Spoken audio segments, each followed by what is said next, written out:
நண்பர்கள் அனைவருக்கும் என்னுடைய இனிய காலை வணக்கங்களை தெரிவித்துக் கொள்கின்றேன். இந்த பதிவை நான் மிக மன வருத்தத்துடன் பதிவிடுகின்றேன். ஏனென்றால் பாவங்கள், மிகப்பெரிய பாவங்கள் உள்ளது. அதில் குறைந்தபட்ச பாவம், அதிகபட்ச பாவம் என்று உள்ளது. நன்றாக தன்னுடைய மனைவியுடன் வாழ்ந்து கொண்டிருக்கும் ஒருவன் ஒரு நய வஞ்சகன், ஒரு அயோக்கியன், ஒரு வாழும் குடும்பத்தை வாழ நினைக்கின்ற, வாழ துடிக்கின்ற ஒரு கணவன் மனைவியை பிரிக்க நினைக்கின்றான். அவனிடம் எத்தனை முறை நேரில் சென்று சொன்னாலும், இப்படியெல்லாம் நீ செய்யாதே, இது உனக்கு பாவத்தை தரும் என்று எத்தனை முறை நாம் சொன்னாலும் அந்த நாயின் மனதில் அது குறைப்பதே இல்லை. அவனுடைய புத்தி மாறுவதே இல்லை. அவனுடைய புத்தி மாற வேண்டும். அவன் வாழ வேண்டிய ஒரு ஜோடியை பிரித்து வைக்காமல் இருக்க வேண்டும். அவர்களை நிம்மதியுடன் வாழ விட வேண்டும் என்பதற்காகத்தான் இந்த பதிவை நான் பதிவிடுகின்றேன். நேரில் சொன்னால் புத்தியில் ஏறாத ஒரு நயவஞ்சகனாகவும், ஒரு நம்பிக்கை துரோகியாகவும், நண்பன் என்று கூட பழகிக்கொண்டே கணவன் மனைவியை பிரிக்கும் வேலையை ஒரு நபர் செய்து கொண்டிருக்கிறார். அவருக்கு அவர் செய்யும் செயல் மிக பாவமானது என்பது புரியவே இல்லை. ஒரு சித்தர் கூட பாடியுள்ளார். கடுவெளி சித்தர் என்ற ஒரு சித்தர் பாடியுள்ளார். பாவம் செய்யாதீரு மனமே, நீ பாவம் செய்யாதீரு மனமே, நீ பாவம் செய்தால் யமன் கோபம் கொண்டே யமன் கொண்டோடி போவான், பாவம் செய்தால் யமன் கோபம் கொண்டோடி போவான் என்ற பாடல் கூட உள்ளது. நாம் முடிந்தவரை நம்முடைய வாழ்க்கை சந்தோஷமாக உள்ளதா, நாம் திருப்தியாக வாழ்கின்றோமா என்றால், நீ சந்தோஷமாக வாழ்ந்துவிட்டு போ. ஏன் அடுத்தவர்களுடைய குடும்பத்தில் உன் தலையை, உன் மூக்கை நுழைக்கின்றாய்? உன் மூக்கை நுழைத்து அடுத்தவர்கள் வாழ்வதை ஏன் தடுக்கின்றாய்? ஒரு பொண்ணும் பையனும் கணவன் மனைவியாக இருக்கின்ற ஒரு பெண்ணையும் மாப்பிள்ளையையும் பிரித்து விட்டான் ஒரு சனியன். அவனுக்கு கண்டிப்பாக அந்த கடவுள் மிகப்பெரிய தண்டனையை கொடுப்பார் என்பதில் ஐயமே இல்லை.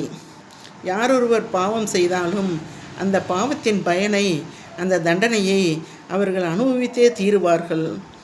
அந்த பாவி அந்த தண்டனையை அனுபவிப்பான். இந்த வீடியோ பார்த்த பிறகாவது அந்த பாவி திருந்துவானா? எத்தனை முறை பேசினாலும், எத்தனை முறை சென்றாலும் அவனுடைய பாவச் செயல் செய்வதை விடவே இல்லை. அப்படிப்பட்ட ஒரு கொடுமையானவனாக, ஒரு கொடூரமானவனாக அந்த பாவி இருக்கின்றான். இப்படியெல்லாம் நாம் பாவம் செய்தால் நாம் இறந்த பிறகு நம்முடைய ஆன்மா நல்ல கதியை அடையுமா? நம்முடைய பிள்ளைகள் நன்றாக இருப்பார்களா? அவனுக்கும் 2 பிள்ளைகள் இருக்கின்றார்கள். அவனுக்கும் 2 பொட்டை பிள்ளைகள் இருக்கின்றார்கள். அந்த 2 பொட்டை பிள்ளைகளும் நன்றாக வாழ்வார்களா என்பதை அந்த சனியம் பிடித்தவன் நினைப்பதே இல்லை. ஏன் அவ்வாறு அவன் நினைப்பதில்லை? புத்தி கெட்டு போய், மதி மயங்கி போய் அலைகின்றான் அந்த அயோக்கிய ராஸ்கல். அந்த அயோக்கிய ராஸ்கலுக்கு புத்தி எப்பொழுது திரும்ப வரும்? கடவுள் எப்பொழுது அவனுக்கு நல்ல புத்தியை கொடுத்து ஒரு வாழும் ஜோடியை, வாழ துடிக்கும் ஒரு ஜோடியை பிரித்துவிட்டு வேடிக்கை பார்க்காமல் அவன் சேர வைப்பான்? ஜட்ஜை விலைக்கு வாங்குகின்றான், வக்கீலை விலைக்கு வாங்குகின்றான். இந்தளவு மிகவும் மோசமானவனாக இருக்கின்றான். கூட பழகிக்கொண்டே குறிப்பறிக்கின்றான். அவனுக்கு என்ன சொன்னாலும் புத்தி என்பது வருவதே இல்லை. கடவுள் அவனை திருத்துவாரா? அவனுக்கு நல்ல புத்தி வருமா? கடவுள்தான் அவனுக்கு நல்ல புத்தியை கொடுக்க வேண்டும். அவன் செத்துவிட வேண்டும் என்று நினைக்கிற அளவுக்கு என்னுடைய மனம் வேதனைப்படுகின்றது.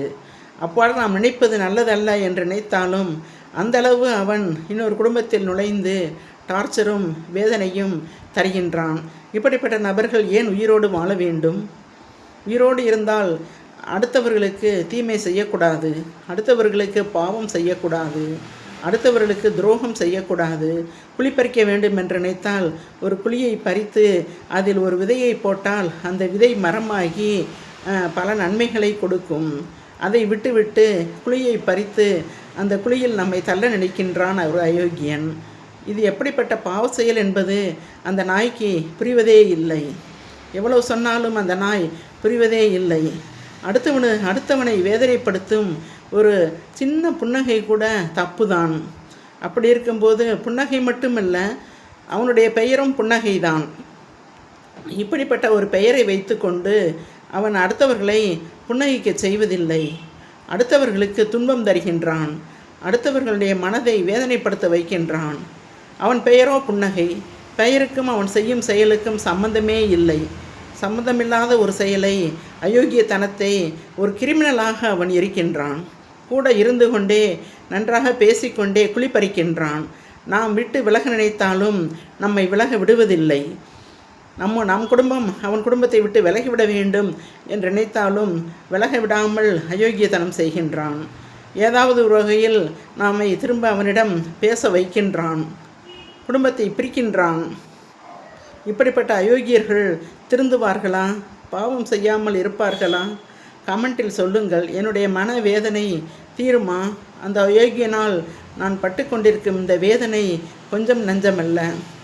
அந்த அயோக்கியன் என்னுடைய வாழ்வில் குறுக்கிட்டு என்னுடைய பிள்ளைகளின் வாழ்க்கையும் கெடுக்காமல் இருப்பானா? என்னுடைய பிள்ளைகளின் வாழ்க்கையை கெடுப்பதே அவனுடைய செயலாக இருக்கின்றது. அவன் ஒரு வடிகட்டின அயோக்கியனாகவும், ஒரு திமிர் பிடித்தவனாகவும், ஒரு நல்ல எண்ணம் இல்லாதவனாகவும், ஒரு நம்பிக்கை துரோகியாகவும், சிரித்து கொண்டே அடுத்தவர்களுடைய வாழ்க்கையில் துன்பத்தை தருபவனாகவும் அவன் இருக்கின்றான். அவன் புத்தி மாறுமா? கடவுள் அவனை மாற்ற வேண்டும் என்று பிரார்த்தித்து கொண்டு, எனக்காக என்னுடைய சப்ஸ்கிரைபர்ஸ் அனைவரும் பிரார்த்தியுங்கள், கமெண்ட் செய்யுங்கள், அவனுடைய புத்தி மாறட்டும் என்று எனக்காக பதிவிடுங்கள். ஒரு வாழ நினைக்கின்ற ஒரு கணவன் மனைவியை அவன் பிரிக்க நினைக்கின்றான். பிரித்தே தீரவேன் என்று கங்கணம் கட்டி கொண்டு அலைகின்றான். ஆனால் அவன் நல்ல முறையில் அவன் மனைவியுடன் வாழுகின்றான். அவன் நல்ல முறையில் அவனுடைய மனைவியுடன் வாழ்ந்து கொண்டு அவன் நன்றாக ஜாலியாக இருந்து கொண்டு அடுத்த குடும்பத்தில் நுழைந்து அடுத்தவனுடைய குடும்பத்திற்கு மண்ணை வாரி போடுகின்றான். அவன் அவ்வாறு செய்யாமல் இருக்க வேண்டும். அவன் திருந்த வேண்டும்.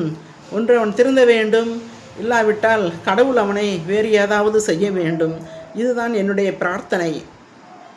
எனக்காக நீங்களும் பிரார்த்தியுங்கள் என்று உங்களை கேட்டுக்கொள்கின்றேன்.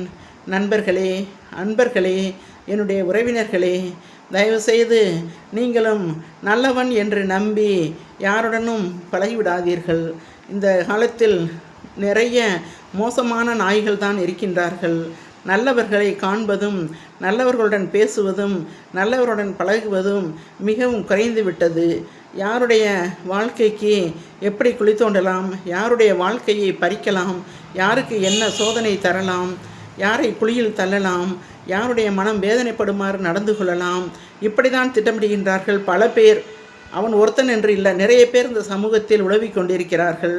தேவையில்லாமல் இப்பொழுது நடக்கும் இந்த போர், இஸ்ரேல், அமெரிக்கா, இந்த நாடுகளுக்கு நடக்கின்ற போர், இதில் எத்தனை உயிர்கள் பழிபோகின்றன? இந்த ஒரு போர் இப்பொழுது தேவையா? எல்லாமேவும் சில அயோக்கியர்களால் வருவது தான். போரும் பூசலும் எல்லாமேவும்.